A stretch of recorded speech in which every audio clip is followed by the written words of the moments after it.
لا حول ولا قوة إلا بالله العلي العظيم. أعوذ بالله من الشيطان اللعين الرجيم. بسم الله الرحمن الرحيم.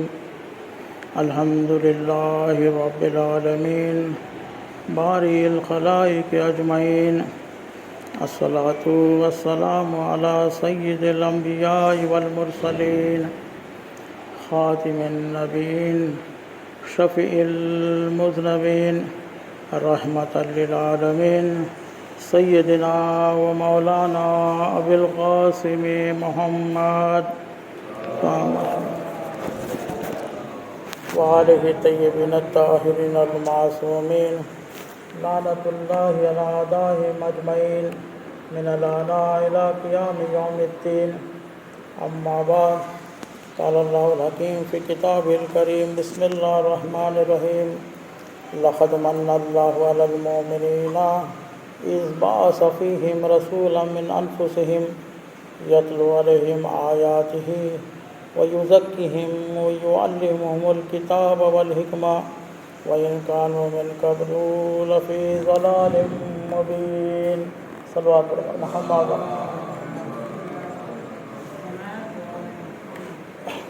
ہماری گفتگو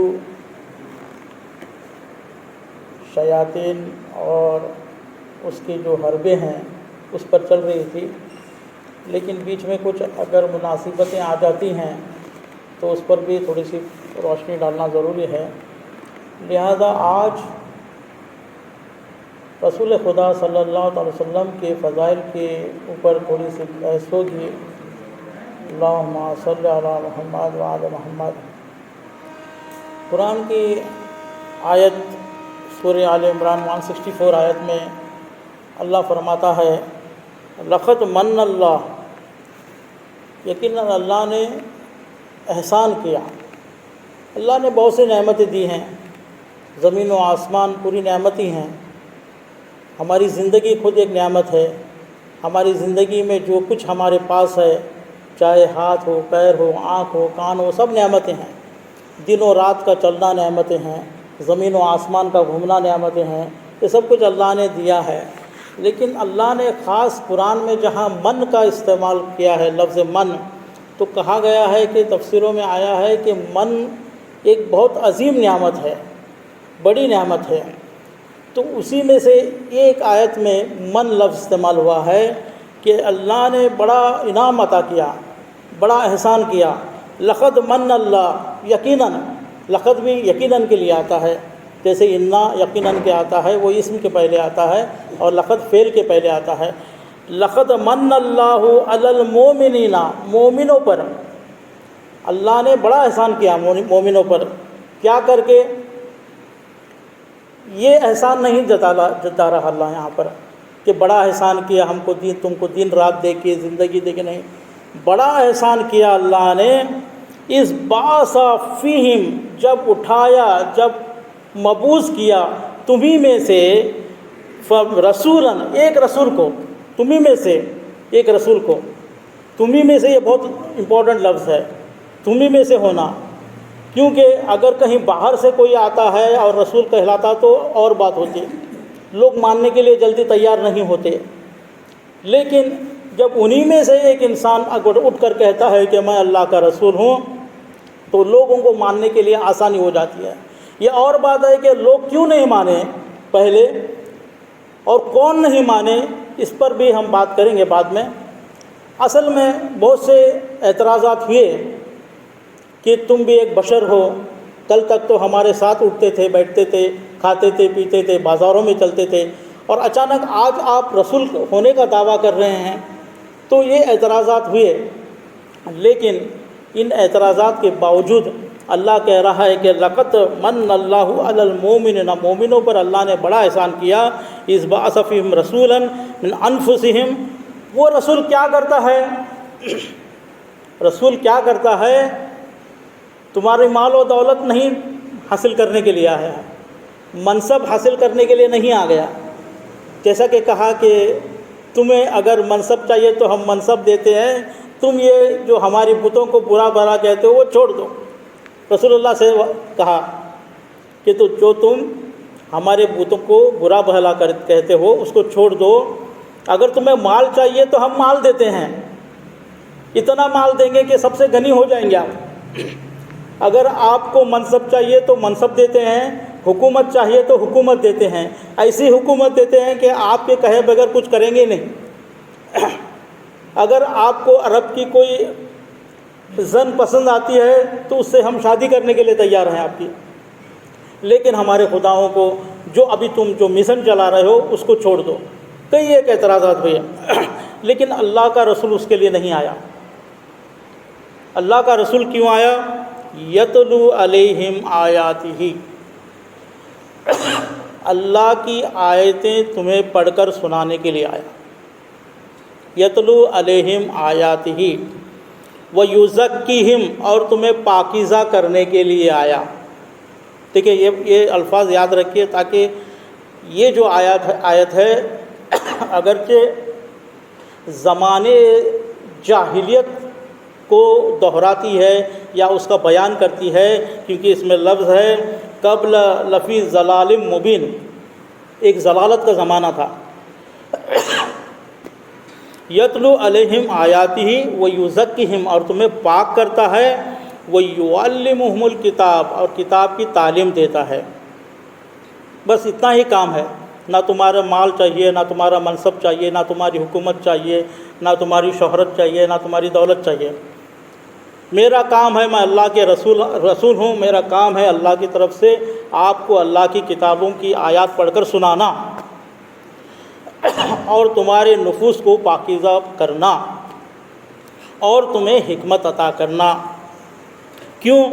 وَإِن كَانُوا مِن قَبْلُ لَفِي ضَلَالٍ مُبِينٍ، اس سے پہلے تم بہت بڑی گمراہی میں تھے۔ تو یہاں یہ پتہ چلا کہ رسول اللہ نے ایک ایسے سماج کو بدلا جہاں سماج کی برائیاں تھیں، ایسے ماحول کو بدلا جہاں اقتصادی برائیاں تھیں، ایسے سماج کو بدلا جہاں مذہبی برائیاں تھیں۔ تمام برائیوں کو ایک لفظ میں رسول یہاں پر قرآن کہتا ہے کہ قبل لفی ضلال مبین، بڑی ضلالت میں تھے۔ تو یہ جو بڑی ضلالت سے تمہیں نکال کر اللہ کے رسول نے ایک بہت ہی اچھے ماحول میں پہنچایا، اس کا اقرار بھی کیا لوگوں نے، اس کا اقرار بھی کیا۔ جب مال و دولت لے کر آئے تو کہنے لگے کہ اے رسول، ہم بڑی ضلالت میں تھے، ہم بڑی گمراہی میں تھے، تم نے ہمیں اٹھنا سکھایا، بیٹھنا سکھایا، ہم آپ کو اجر عطا کرتے ہیں۔ تو رسول خدا نے کیا کہا؟ قل لا اسألکم علیہ اجرا الا المودۃ فی القربی، کہ مجھے کوئی اجر نہیں چاہیے، بس میرے قرابتوں سے ادا۔ تو یہ اجر دینا اس بات کی دلیل ہے کہ ضلالت مبین میں تھے اور اللہ کے رسول نے ضلال مبین سے نکال کر ہدایت مبین میں ان کو لایا ہے۔ ایک صلوات پڑھے محمد و آل محمد۔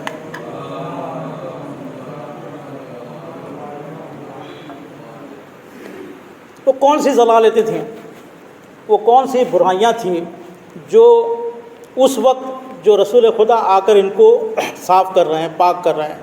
لیکن اس کے ساتھ ساتھ ہم یہ بھی دیکھیں گے کہ اگر رسول خدا نے ان برائیوں کو مٹا کر ایک نیا سماج بنایا تھا، ایک نئی حکومت بنائی تھی، تو وہ حکومت جاری رہنا چاہیے تھا، وہ سماج جاری رہنا چاہیے تھا۔ لیکن کہیں نہ کہیں اگر ہم ان برائیوں کو دیکھتے ہیں تو پتہ یہ چلتا ہے کہ یہ برائیاں آج کے زمانے میں بھی اتنی ہی زیادہ ہیں جتنی وہ پرانے زمانے میں تھیں۔ جیسے مثال کے طور پر پہلی برائی، سب سے بڑی برائی تھی شرک، بت پرستی۔ 360 بت رکھے ہوئے تھے خانہ کعبہ میں، ہر قبیلے کا ایک بت تھا۔ آج بھی وہی ماحول ہے۔ آپ دیکھیے کہ ہر ایک خاندان کا ایک مورتی ہوتی ہے، ایک اس کا بھگوان ہوتا ہے۔ 360 آج بھی ہیں، کئی کوٹی ہیں، سب سمجھ میں آیا۔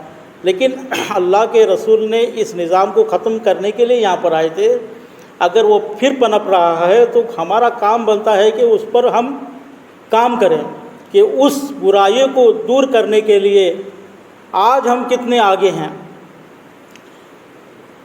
مولا کائنات کی فضیلت میں ملتا ہے کہ جب ولادت ہوئی تھی مولا کائنات کی، تو اللہ کی طرف سے رسول اللہ نے فرمایا تھا کہ یہ وہ شخص ہوگا جو بتوں کو توڑے گا۔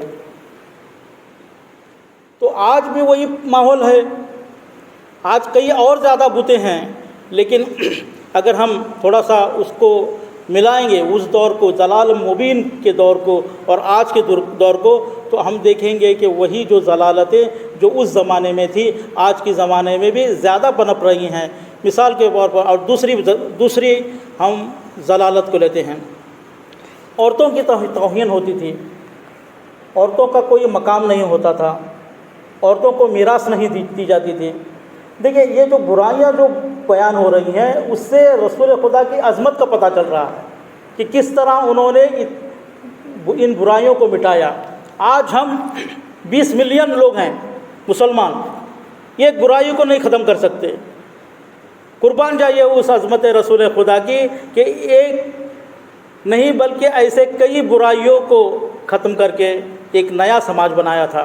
تو عورتوں کی کوئی عزت نہیں تھی، عورتوں کی میراث نہیں دی جاتی تھی، یہاں تک کہ اگر کسی کو لڑکی پیدا ہوتی، قرآن کے اندر آیت ہے، اگر کسی کو لڑکی پیدا ہوتی تو اس کا منہ کالا ہوتا اور وہ شرم کے مارے باہر نہیں آتا تھا گھر پہ۔ اگر اس کو مبارکباد دی جاتی، مبارک ہو آپ کو لڑکی ہوئی، تو وہ شرم سے پانی پانی ہوتا اور کسی کو ایسا سوچتا تھا کہ میں کسی کو منہ دکھانے کے لائق نہیں ہوں۔ پھر یہاں تک آیا ہے کہ وہ سوچتا کہ اس کو رکھوں یا زندہ دفن کر دوں۔ ایسے بھی واقعات ہوئے ہیں کہ شرم کی وجہ سے ایسا ماحول۔ قرآن کی آیت کہہ رہی ہے وَإِذَا بُشِّرَ أَحَدُهُمْ بِالْأُنثَىٰ، اگر کسی کو بشارت دی جاتی تھی لڑکی کی، ظَلَّ وَجْهُهُ، اس کا منہ کالا ہو جاتا تھا، منہ کالا ہو جاتا تھا، اور کیا ہوتا تھا؟ مَسَوَّدًا وَهُمْ كَظِيمٌ، اور وہ غصے میں نکلتا تھا گھر سے۔ کوئی اس کو بشارت دے تو اس کو غصہ آتا تھا، اور اسی غصے میں يَتَوَارَى مِنَ الْقَوْمِ مِنْ سُوءٍ مَا بُشِرَ بِهِ أَيَمْسِكُهُ عَلَىٰ هَوْنٍ، کیا اسی ذلت سے اس کو رکھیں یا ام يَدَسُّهُ فِي التُّرَابِ، یا زمین میں اس کو گاڑ دیں۔ تو یہ تو ہوا اس دور کی بات۔ کیا آج کے دور میں ایسا نہیں ہو رہا ہے؟ کیا پہلے ہی نہیں پتہ کرتے کہ لڑکا ہے یا لڑکی ہے، اور پھر ایبورشن پہلے ہی کرتے ہیں؟ وہ تو پیدا ہونے کے بعد اس نے گاڑا، یا پیدا ہی ہونے نہیں دیتے، ایبورشن ہو رہا ہے۔ کیوں ایسا ماحول ہم نے بنایا ہے؟ مگر اللہ کے رسول نے ایسے ماحول کو ختم کیا، اور اللہ نے بھی رسول خدا کو اپنی نسل بڑھانے کے لیے اور اپنا جو مشن بڑھانے کے لیے جس سے کام لیا، وہ ایک لڑکی ہی تھی، حضرت بی بی فاطمہ الزہرا سلام اللہ علیہا۔ ایک صلوات پڑھے پر محمد وعلی محمد۔ قیامت کے دن سوال ہوگا، اذا الموءودۃ سئلت، اس لڑکی سے پوچھا جائے گا جو اس کو دفن کیا گیا تھا، کس جرم میں دفن کیا تمہیں، کیا خطا تھی؟ صرف یہی خطا تھی کہ لڑکی ہوئی ہے۔ اس کو اٹھا کر یہی پوچھا جائے گا کہ کس جرم میں مارا گیا تمہیں۔ تو اس کو جب اٹھا کر پوچھا جائے گا تو ابھی جو ایبورشن ہو رہے ہیں ان کو تو بھی اٹھا کر پوچھا ہی جائے گا۔ تیسری جو برائیاں تھیں اس میں یہ ہے کہ قبیلے میں ایک ایسی تعصبیت تھی یا کہ عصبیت تھی کہ ہر ایک انسان اپنے قبیلے کو پسند کرتا تھا۔ اپنا قبیلہ، اپنا خاندان، اپنے لوگ، چاہے کچھ بھی ہو جائے، دوسرے قبیلہ کیا اور ان کے بیچ میں کوئی لڑائی بھی ہو جائے، چھوٹی چھوٹی بات پر بھی کچھ مسئلہ ہو جائے، تو وہ یہ نہیں دیکھتے کہ کون حق پر ہے کون باطل پر۔ فیصلہ یہ نہیں کرنا ہے، یہ دیکھنا ہے کہ میرے قبیلے والا یہ ہے لہٰذا اس کا ساتھ دیا جائے۔ یہ تھی بات۔ دو قبیلے تھے، اوس و خزرج، بہت صدیوں تک ان کی لڑائیاں چلتی رہی۔ اس وقت رسول خدا نے ان لڑائیوں کو ختم کر کے، ان کی لڑائی کی وجہ سے دوسرے پریشان ہوتے تھے، خون ریزیاں ہوتی تھی، صدیوں تک چلتی تھیں، تلواریں نکل آتی تھیں نیام سے، تو یہ جو دشمنی کو رسول خدا نے ختم کیا، اس کے بارے میں بھی رسول خدا مولا قرآن کے اندر آیت ہے وَاعْتَصِمُوا بِحَبْلِ اللَّهِ جَمِيعًا وَلَا تَفَرَّقُوا کے بعد وَاذْكُرُوا نعمت اللہ، یہ اللہ کی نعمت ہے، اللہ کی نعمت کے رسول خدا نے آ کر تمہاری دشمنی کو مٹایا اور تمہارے اندر مودت و محبت پیدا کیا۔ وَاذْكُرُوا نعمت اللہ علیکم اذ کنتم اعداء، اس نعمت کو یاد کرو جب تم ایک دوسرے کے دشمن تھے، اذ کنتم اعداء فألف بین قلوبکم، تو اللہ نے محبت پیدا کی تمہارے درمیان، تمہارے دلوں کے اندر محبت پیدا کی۔ فأصبحتم بنعمتہ اخوانا، اس کی نعمت سے تم بھائی بھائی بن گئے۔ کہاں دشمنی، صدیوں کی دشمنی، اور کہاں بھائی چارگی، کہاں بھائی بھائی بن گئے، ٹھیک ہے۔ وَكُنْتُمْ عَلَىٰ شَفَا حُفْرَةٍ مِّنَ النَّارِ، تو یہ دشمنی کی وجہ سے، اس فرقہ پرستی کی وجہ سے، اس اختلاف کی وجہ سے اللہ ایک مثال دے رہا ہے کہ تم آگ کے گڑھے کے کنارے کھڑے تھے، یعنی ابھی گرنے ہی والے تھے۔ کیا کیا اللہ نے؟ فَأَنْقَذَكُم مِّنْهَا، تو اللہ نے اس سے وہاں سے ہٹایا۔ کس طرح ہٹایا؟ رسول خدا کو مبعوث کر کے، ٹھیک ہے۔ كَذَلِكَ يُبَيِّنُ اللَّهُ لَكُمْ آيَاتِهِ لَعَلَّكُمْ تَهْتَدُونَ، تو اللہ کے رسول نے کو مبعوث کر کے اس برائی کو بھی ختم کیا، اس دشمنی کو بھی ختم کیا، تمہیں آگ کے گڑھے سے بچایا۔ لیکن پھر آج کے زمانہ کیا ہے کہ ہم فرقہ پرستی میں بٹ گئے، ہم اختلافات میں بٹ گئے، اور اب ہم کہیں نہ کہیں اگر اس آیت پر نظر کی جائے تو کہیں نہ کہیں اسی آگ کے گڑھے کے قریب پہنچ رہے ہیں۔ اس وقت تو رسول خدا کو مبعوث کر کے اللہ نے اس گڑھے سے گرنے میں بچایا، لیکن آج ہمیں کون بچا رہا ہے؟ بہت مشکل ہے بچنا۔ آج ہم کو چاہیے کہ ہم ابھی ان آیات کی طرف غور کر کے اپنے آپ کو سنوارے، سدھارے، اپنے اختلافات کو مٹائے، اپنے بھائی چارگی کو بڑھائے، تو بہت ضروری ہے۔ اسی طریقے سے شراب نوشی، شراب عام تھی، ہر محفل میں شراب پی جاتی تھی، ہر جو بھی خوشی کا ان کی جو شادیاں ہوتی تھی شراب بانٹی جاتی تھی، ایک کلچر ہو گیا تھا۔ بغیر شراب کے کوئی چیز ہوتی ہی نہیں تھی، جتنا بڑا آدمی اتنی زیادہ شراب، دسترخوان پر شراب۔ ایسے شراب کو ختم کرنا بھی ایک بہت بڑا مشن ہے۔ دیکھیں رسول خدا کی عظمت، دیکھیں کتنے کام رسول اللہ نے کیے، کتنی برائیوں کو رسول خدا نے مٹایا ہے۔ جیسے جیسے برائیاں گنتے جائیں گے رسول خدا کی عظمت سامنے آتی جائے گی۔ لیکن اس طریقے سے مٹایا کہ پہلے تو تدریجاً مٹانا پڑا، شراب کو تدریجاً مٹانا۔ ایک ساتھ اگر کہتے کہ شراب حرام ہے تو لوگ شاید نہیں چھوڑتے، لیکن تدریجاً مٹانا پڑا۔ پہلے تو کہا کہ شراب ایسی چیز ہے کہ اس میں فیہ منافع للناس، تھوڑا لوگوں کے لیے فائدہ بھی ہے، لیکن اسم کبیر، لیکن اس میں گناہ زیادہ ہیں۔ کون سا فائدہ؟ تجارت کرتے تھے، شراب کی تجارت کرتے تھے، وہ فائدہ تھا اس کا شراب میں، تو کہا کہ اس میں فائدہ ہے تمہارے لیے، لیکن اس میں گناہ زیادہ ہے۔ اس طریقے سے اس کے بعد یہ کہا کہ جب تم شراب پیو تو تم نماز مت پڑھو جب تک کہ تمہاری جو نشہ ہے وہ اتر نہ جائے، اور جب تک تم جو کہہ رہے ہو نماز میں یا جو تم پڑھ رہے ہو وہ تمہیں سمجھ میں آ جائے بات کیا کہہ رہے ہو۔ اس سے بات یہ بھی چلتی ہے، پتہ چلتی ہے، وہ تو عرب تھے، عربی تو زبان آتی تھی، لیکن صرف جو بھی نماز میں پڑھتے تھے ان کو تو سمجھ میں آتا تھا، شراب کے نشے میں شاید نہ آتا ہو، لیکن آج ہم بغیر شراب کے بھی نہیں سمجھ میں آتا ہو۔ تو چاہیے یہ کہ جو بھی ہم قرآن، جو بھی نماز میں جو بھی سورے پڑھتے ہیں کم سے کم اس کو سمجھیں۔ ایک صلوات پڑھے پر محمد وآل محمد۔ زنا کاری، کبا کاری یہ سب عام تھا، جس طریقے سے آج جو فحاشی ہے جس طرح فحش عام ہے اس طریقے سے پہلے بھی عام تھا. عورتیں کئی ایک مرد کے پاس جاتی تھیں، کبھی کبھی پتہ بھی نہیں چلتا تھا کہ اس کا باپ کون ہے، کبھی کبھی عورت کو پوچھنا پڑتا تھا کہ اس کا باپ کون ہے، کبھی کبھی باپ کہتا تھا کہ اس بچے کو میں پالوں گا. ایسے حالات تھے. کہیں نہ کہیں آج بھی پھر ہمیں اسی دور کی طرف لایا جا رہا ہے.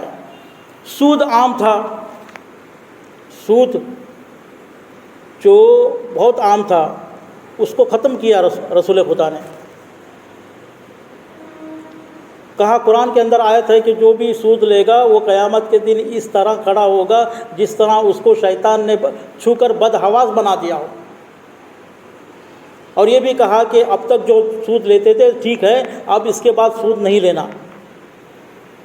اور جو بھی ایسا کرے گا تو گویا وہ اللہ سے جنگ کرنے کے لیے تیار ہو جائے. اتنی سختی سے منع کیا گیا. لیکن آج دیکھیے ہر ایک کمپنی کے پاس ایک جو بھی کمپنی ہے وہ ایک سودی کاروبار کرنا چاہتی ہے. آپ دیکھیے آپ کے موبائل میں بھی کئی ایک میسج آتے ہوں گے کہ اتنا ہم سود پر آپ کو پیسہ دیں گے.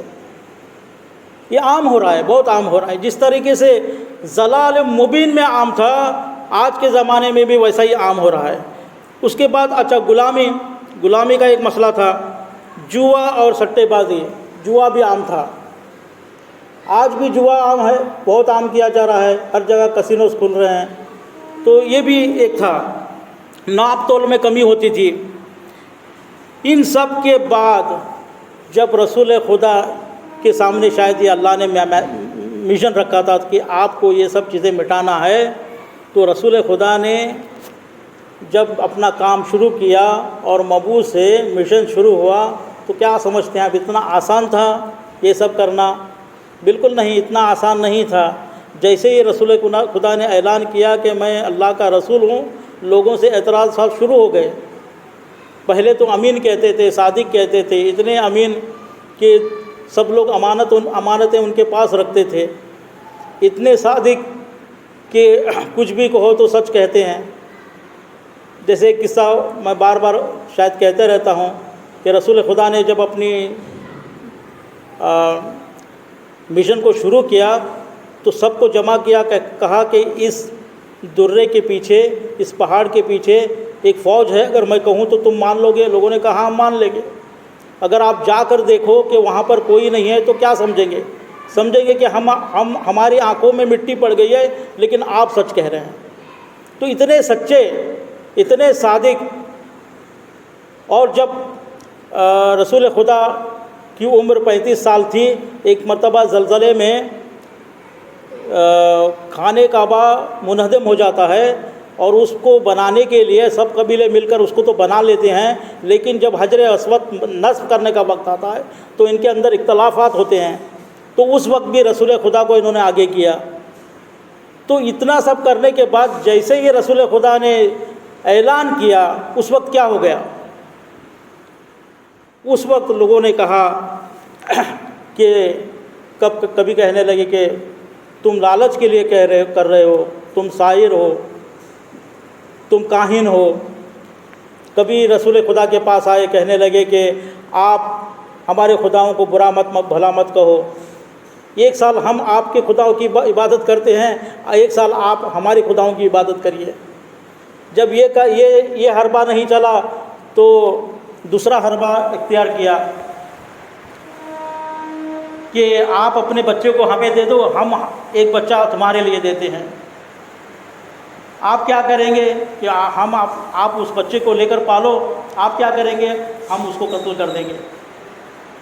یہ بھی حربہ نہیں چلا تو آئے کہ محمد ایسا کیوں کر رہا ہے؟ اگر وہ مال چاہتا ہے تو ہم مال دے دینے کے تیار ہیں، حکومت چاہتا ہے تو حکومت دینے کے لیے تیار ہیں. ابو طالب کہتے ہیں کہ دیکھو ایسی لوگوں نے باتیں شروع کر دی ہیں. تو رسول خدا نے کتنا اچھا جواب دیا، کہا کہ چچا جان اگر میرے ایک ہاتھ میں چاند اور ایک ہاتھ میں سورج بھی رکھ دیں گے تو میں میرے مشن سے ہٹنے والا نہیں ہوں، میں میرے کام سے ہٹنے والا نہیں ہوں. نہ میں ان کے مال کے لیے آیا ہوں، نہ میں ان کے لیے منصب کے لیے آیا ہوں، بلکہ میں اللہ کا رسول ہوں. تو اس طریقے سے انہوں نے، اور کتنی ایذائیں دی، بازاروں میں چلتے تو ایذا دی جاتی تھی، اور کتنی تہمتیں لگائیں. تو یہ سب کرنے کے بعد رسول خدا کو کہنا پڑا کہ جتنی اذیتیں مجھے دی گئیں کسی نبی کو نہیں دی گئی، جبکہ کئی نبیوں کو بہت زیادہ اذیتیں دی گئی۔ حضرت نوح علیہ السلام 950 سال انہوں نے تبلیغ کی، اور کرنے کے بعد جب کشتی بنا رہے تھے لوگ طعنے دے رہے تھے کہ کشتی یہاں کہاں چلائیں گے، اتنی بڑی کشتی کیوں بنائے ہیں، اگر کشتی بنائے تو دریا کو بھی لے کر آؤ، یعنی اتنی اذیتیں دی گئی۔ حضرت موسیٰ علیہ السلام کو اذیتیں دی گئی، حضرت ابراہیم علیہ السلام کو اذیتیں دی گئی، لیکن رسول کا یہ کہنا کہ جتنی اذیتیں مجھے دی گئی کسی نبی کو نہیں دی گئی، تو اس سے پتہ یہ چلتا ہے کہ کتنی اذیت سہ کر رسول خدا نے اس نظام کو اس ضلال مبین سے ہٹا کر ایک عدل کا نظام قائم کیا تھا۔ لیکن کہاں ہے وہ نظام؟ سوچنے کی بات یہ ہے کہ وہ نظام کہاں ہے؟ اسی نظام کو جو رسول خدا نے بنایا تھا، ایک عدل کا نظام، ایک انصاف کا نظام، ایک سب کو عدل ملنے کا نظام جو بنایا تھا، اسی کو کہاں سے ختم ہونا شروع ہوا؟ معاویہ نے اپنی حکومت میں 20 سالہ حکومت میں دھیرے دھیرے اس کو پورا ختم کر دیا۔ جو بیت المال کا نظام تھا، جس کو اکنامک سسٹم کہتے ہیں، زکوٰۃ کا نظام تھا، اس کو ختم کر دیا۔ اسی لیے امام حسین علیہ السلام کو کہنا پڑا کہ آج جو ہمارے پاس اسلام ہے وہ پورا ختم ہوا اسلام۔ جیسے ایک گلاس میں پانی ہوتا ہے اور پانی ہم گلاس کو الٹا کرتے ہیں تو تری لگتی ہے، اتنا ہی اسلام ہمارے پاس باقی ہے۔ تو اسی لیے امام حسین علیہ السلام کو اپنے نانا کے دین کو بچانے کے لیے، دیکھیے ابھی جو نانا نے تکلیف اٹھائی تھی، ابھی جو بیان کیا ہے، کیسی کیسی برائیوں کو اس عرب کے معاشرے میں، اس ضلال المبین کے معاشرے میں نکال کر ایک عدل کا نظام جو قائم کیا تھا، اس کو کس طرح ختم کیا۔ امام حسین علیہ السلام کو خروج کرنا پڑا، قیام کرنا پڑا اپنے نانا کے دین کو بچانے کے لیے۔ اسی لیے امام رسول خدا نے کہا کہ حسین منی و انا من الحسین، حسین مجھ سے ہے اور میں حسین سے، کیونکہ یہ حسین میرے دین کو بچانے والا۔ یہ سب سمجھنے کی باتیں ہیں کہ کہاں رسول اللہ کی سب محنت اور کہاں جو تہمتیں انہوں نے برداشت کی، کہاں وہ اذیتیں انہوں نے برداشت کی، اور کہاں وہ تکلیفیں انہوں نے برداشت کی، کہاں وہ ہجرت ان کو کرنا پڑا، کہاں وہ بھوکے اور پیاسے رہے، پیٹ پر پتھر باندھتے تھے، کہاں ان کو ساحر کہا گیا، کہاں ان کو کاہن کہا گیا، کہاں ان کو تہمت لگا دی کہ مال کی وجہ سے کر رہے ہیں، منصب کی وجہ سے کر رہے ہیں۔ اتنا سہنے کے بعد جو ماحول بنایا تھا، جنگیں کرتے تھے رسول خدا، ایسا نہیں کہ کسی کو جنگ میں ساتھ کسی کو بھیجتے تھے، مولا کائنات کو بھیجتے تھے تو کئی ایک جنگوں میں وہ خود شامل بھی ہوتے تھے۔ اور اتنا روایت میں یہ آیا ہے کہ اصحاب کہتے تھے کہ جب ہم پر کوئی مصیبت آتی تھی جنگ میں تو ہم رسول خدا کے پیچھے پناہ لیتے تھے اور رسول خدا آگے تلوار لے کر آگے آتے تھے۔ اتنی زحمتیں بنا کر یہ جو پورا جو ماحول جو ابھی بتایا ہے، اتنی برائیوں کو ختم کیا رسول خدا نے، اور ایک انصاف کا ماحول جو قائم کیا، اس کو 20 سالہ حکومت معاویہ کی حکومت نے پھر سے ختم کر دیا۔ امام حسین علیہ السلام کو اس لیے قیام کرنا پڑا۔ اسی لیے کہتے ہیں کہ کربلا کو اگر سمجھنا ہو تو ذاکروں سے نہیں، بلکہ خود امام حسین علیہ السلام کے خطبوں سے سنو، خود امام حسین علیہ السلام کے خطبے سنو تو پتہ چلے گا کہ امام حسین علیہ السلام کا کربلا کا قیام کیا کہتا ہے، صحیح باتوں میں کیا معلوم ہے۔ اسی لیے آج ہم مصائب کے طور پر ایک چھوٹا سا خطبہ آپ کے سامنے لیں گے۔ ایک صلوات پڑھے پر محمد و آل محمد۔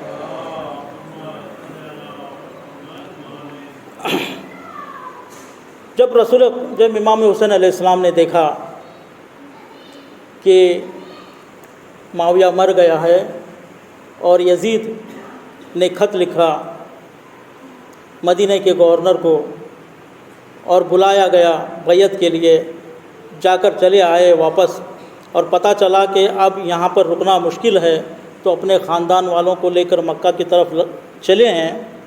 28 سفر کو جو چلے ہیں سفر، شعبان رمضان یہ سب کچھ 4 مہینے وہاں پر رکے ہیں۔ رکنے کے بعد ذی الحج 8 تاریخ کو امام حسین علیہ السلام مکہ سے روانہ ہوئے ہیں۔ یہ تاریخ پتہ ہے کیا ہے؟ 8 ذی الحج۔ 9 ذی الحج سے حج شروع ہے، 9، 10، 11، 12 حج ہوتا ہے، اور 8 ذی الحج کو امام حسین علیہ السلام مکہ چھوڑ رہے ہیں۔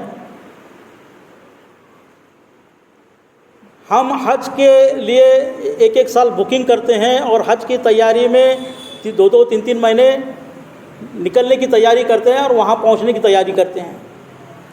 اب جب وہ خاندان کے ساتھ وہاں پر ہیں اور صرف 1 دن پہلے حج کیے بغیر ان کا نکلنا اس بات کی دلیل ہے کہ جو یزید ہے ان کو وہاں بھی قتل کرنا چاہتا تھا، اور امام حسین علیہ السلام نہیں چاہتے تھے کہ ان کا خون مکے میں کعبے میں بہے۔ اگر اس دوران حج کے دوران امام حسین علیہ السلام قتل ہو جاتے تو کوئی پتہ نہیں چلتا کہ کس نے مارا، سب احرام میں ہوتے، کہاں تلوار چھپائی تھی، کس نے مارا، کچھ نہیں پتہ نہ چلتا۔ امام حسین علیہ السلام چاہتے تھے کہ اگر میری موت ہو تو ایسے ایک میدان میں ہو کہ سب کو پتہ چلے کہ کیا ہوا ہے۔ اور اس دوران انہوں نے جو خطبے بیان کیے ہیں اس سے پتہ چلتا ہے کہ ان کا مشن کیا تھا، ان کا قیام کا مقصد کیا تھا۔ پہلا خطبہ میں یہاں پر لے رہا ہوں، ایک کتاب ہے موسوعہ امام حسین علیہ السلام، عربی میں ہے، اسی سے تھوڑی سی خطبے ہم لیں گے مصائب کے طور پر۔ آج ایک چھوٹا سا خطبہ ہے۔ جب امام حسین علیہ السلام نکل رہے تھے، یعنی 8 تاریخ کو میں نے کہا نکلے ہیں، 7 تاریخ کو امام حسین علیہ السلام اعلان کرتے ہیں کہ میں کل نکلنے والا ہوں۔ لیکن کس طرح اعلان کیا؟ کہا، اس وقت بھی دعوت دی کہ جو بھی میرا ساتھ دینا چاہتا ہے ابھی دے سکتا ہے۔ کیا کہا؟ الحمدللہ ماشاء اللہ، تمام تعریف اللہ کے لیے۔ بس یہ مصائب کے جملے سمجھ لیے آپ، اور پھر ختم آپ کی زحمت۔ الحمدللہ ماشاء اللہ، تمام تعریف اللہ کے لیے، جو اللہ چاہتا ہے وہ ہوتا ہے، ولا قوت الا باللہ، اور کوئی طاقت اللہ کے سوا کوئی طاقت ہی نہیں۔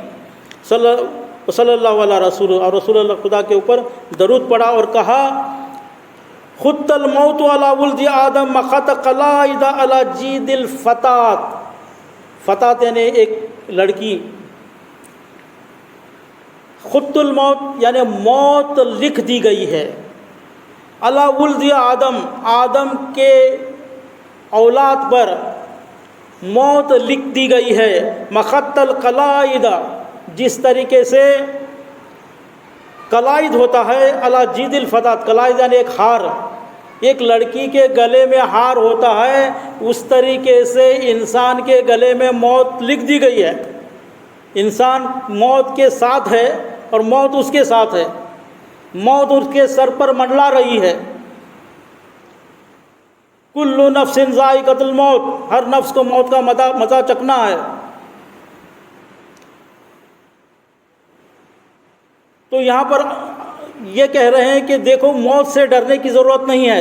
امام حسین السلام، وہ تو موت کی بات ہوتی، ہم نے بہت سے مجالس پڑھے ہیں موت کے اوپر، ایک میرا فیوریٹ ٹاپک بھی ہے، لیکن یہاں جو امام حسین السلام موت کا ذکر کیوں کر رہے ہیں؟ کیونکہ موت کو ڈر کر میرا ساتھ نہیں دینا، ایسا مت کرنا، کیونکہ موت تمہیں کیسے بھی آئے گی۔ موت لکھ دی گئی ہے، جس طرح ایک لڑکی کے گلے میں ہار ہوتا ہے اس طریقے سے انسان کے گلے میں موت لکھ دی گئی ہے۔ وما اولہنی الی اسلاف اشتیاق یعقوب الی یوسف، میں تو اپنے اسلاف سے ملنے کے لیے اتنا اشتیاق رکھتا ہوں جس طرح یعقوب علیہ السلام یوسف علیہ السلام سے ملنے کے لیے، یعنی تو میں تو جانے کے لیے تیار ہوں۔ وخیر علی مسرع انا لاقی، میرا جو مقصد ہے وہ طے ہے، میرا راستہ وہ طے ہے، میرا جو مقصد ہے وہ لکھ دیا گیا ہے، اس میں ابھی مجھے چھٹکارا نہیں ہے۔ کأنی بی اوصالی تکتها غسلان الفوات بین النواسی و کربلا، گویا میں دیکھ رہا ہوں کہ نواسی اور کربلا کے بیچ میں کے جو بھیڑیے ہیں وہ میرے ٹکڑے ٹکڑے کر رہے ہیں، میں یہ دیکھ رہا ہوں۔ فیملانی منی اکراشن جوفا، واجریتن ثقابہ، جیسے یہ لوگ مجھے پھاڑ کھانے کے لیے تیار ہیں اور اپنے پیٹ بھرنے کے لیے تیار ہیں اور اپنی جو مشقیں ہیں وہ بھرنے کے لیے تیار ہیں۔ لا محیص ان یوم خط بالقلم، یہ جو قلم سے لکھ دیا گیا ہے، میری جو نصیب ہے، یہ جو میرا جو لکھ دیا گیا ہے اس سے چھٹکارا نہیں۔ کیوں یہ بیان کر رہے ہیں؟ کیونکہ بہت سے جو لوگ ہیں وہ یہ کہہ رہے تھے کہ تم یہاں سے مت جانا، یہ امن کی جگہ ہے، یہاں سے مت جانا۔ امام حسین علیہ السلام بتا رہے ہیں کہ کوئی بھی امن کی جگہ اتنی امن نہیں ہو سکتی کہ اسے موت سے بچا لے۔ یہ جو میری جو منزل ہے وہ لکھ دی گئی ہے۔ لن تشد عن رسول اللہ صلی اللہ علیہ وسلم لحمہ بل ہی مجموعۃ لہ فی قطرۃ القدس، یعنی میں اور رسول خدا یہ ایک گوشت کے ٹکڑے ہیں، الگ نہیں رکھ سکتے۔ ہم قیامت میں جنت میں ایک ہو جائیں گے۔ تقر بہم عینہ ینجز بہم وعدہ، اس وقت رسول خدا کی آنکھیں ٹھنڈی ہو جائیں گی اور وعدہ پورا ہوگا۔ من کان باذلا فینا مہجتہ، اب کہہ رہے ہیں کہ جو بھی چاہتا ہے کہ میرے مشن میں میرا ساتھ دے، پہلے بتایا کہ میں مرنے کے لیے جا رہا ہوں، میں شہید ہونے کے لیے جا رہا ہوں، میری موت لکھ دی گئی ہے۔ اب کہہ رہے ہیں کہ جو بھی میرا ساتھ دینا چاہتا ہے وہ موعدنا علی لقاء اللہ، اور اللہ سے ملنے کے لیے تیار ہے، فیرحل معنا، تو ہمارے ساتھ نکلنے کے لیے تیار ہو جاؤ۔ فإنا راحل مصبح، انشاءاللہ میں صبح نکلنے والا ہوں۔ رسول یہ دعوت جو ہے انہی حاجیوں کو نہیں ہے، آج تک بھی یہی ہے۔ حل من ناصرین کی جو جس طریقے سے صدا ہے، اس طریقے سے امام حسین علیہ السلام کے جو خطبے ہیں وہ اس وقت کے لوگوں کے لیے نہیں تھے بلکہ آج کے لوگوں کے لیے بھی ہیں، کہ دیکھو جو نانا کے دین کو نانا نے جو دین بنایا تھا اور اس کو جس طریقے سے ختم کیا گیا ہے، اس کو بچانے کے لیے میں جب نکل رہا ہوں اور میرے لیے موت آسان ہے، اسی طریقے سے ایک وقت آئے گا کہ نانا کا دن ختم ہوگا، تمہیں بھی موت کے لیے کھڑا ہونا پڑے گا اور موت کے لیے آگے بڑھنا پڑے گا۔ یہ میسج تھا اس خطبے کا۔ لیکن عزاداروں، آپ نے دیکھا کہ امام حسین علیہ السلام جب وہاں پہنچتے ہیں کربلا، تو کس طرح اسی طریقے سے جس طریقے سے بیان کیا تھا، بھیڑیے کی طرح لوگ ان پر کوئی تیر مار رہا ہے، کوئی تلوار مار رہا ہے، اگر کسی کو کچھ نہیں ملتا تو وہ پتھر مار رہا ہے، یہاں تک کہ پھولی نے آگے بڑھ کر ایک نیزہ امام کے سینے پر مارا کہ خون پرنالے کی طرح بہنے لگا۔ امام نے وہ خون ہاتھ میں لیا، اپنے چہرے پر ملا اور کہا کہ اسی خون آلودہ چہرے سے رسول خدا کے پاس پہنچوں گا اور اللہ سے استغاثہ کروں گا کہ اے اللہ میرا انصاف کر۔ سیعلم الذین ظلموا ما منقلب اے اللہ جو کچھ تیری بارگاہ میں پڑھا گیا ہے